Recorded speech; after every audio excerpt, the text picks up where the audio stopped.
everyone, welcome again from USA Canada Visa Help.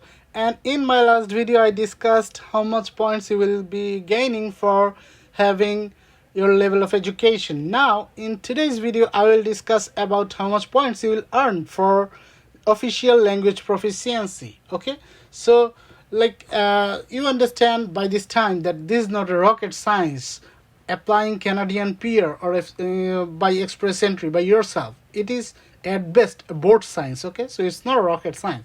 You can do it easily without going to any attorney or without going to any immigration lawyer. So it is very simple, fairly simple. Many people do that, so it is not a big deal.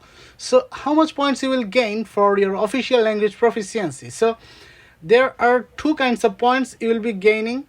One of them is for your first official language, and another point you will gain for your second official language. So what is the first official language?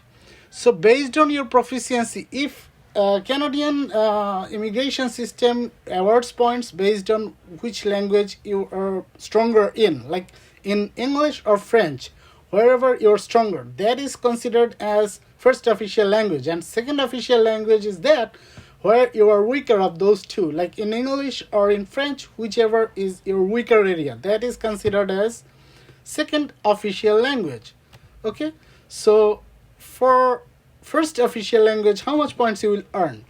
So if you have a spouse, for each and every four of these areas, reading, writing, speaking and listening, you can have 32 points for each and every area if you have a spouse.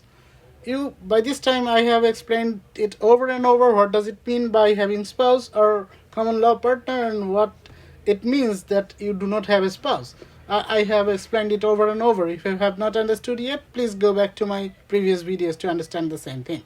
Okay, so if you are without a spouse or common law partner, then 34 points for each and every section you can gain at maximum. So the maximum points can be 136 points, 34 into each and every area, like 4 areas. So 136 you can earn max. And for by yourself, if you are by yourself and if you have spouse, at best you can earn 32 into 4 areas, highest 128 you can earn.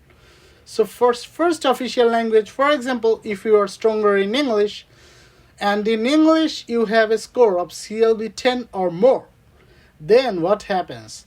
You will gain 34 into 4, which is 136 points, and that is the maximum if you are by yourself. But if you have spouse, then 32 into 4, 128 points, that is the maximum if you have a spouse. But if you have CLB 9 in English, then 31 into 4, which is 124. And if you have spouse, 29 into 4, which is 116. So this is how it progresses. Like if you have less and less skills, your points will be less and less. So this is how your first official language will contribute to you for points. And what about the second official language? So in the second official language, you can earn highest 24 points. And if you are by yourself, if you are having a spouse, so 22 points maximum. For example, if your second official language is French, and if your French score is CLB 9 or more, then you will get 6 for each and every 4 areas, which is 24 maximum. And if you have spouse, although here it is 6, it will be like 22 points because you have a spouse. Okay, you will not have 24 points like multiplying by 4 here, because it is 22 maximum. There is a bar. It will not be more than that. So it will be highest. Even though you get 6, like if you have CLB 9 or more in French, still you will get 22. But if you have CLB 7 or 8, then 12 by yourself, 3 into 4, and 12 if you have spouse, 3 into 4. So that is how your second official language will be giving you the points. Okay, I hope you have understood it, and you also have understood that it is not a rocket science applying Canadian peer by yourself. through express entry, it is at best both signs. So keep watching, you will understand everything. Thank you so much. Have a good day. Bye.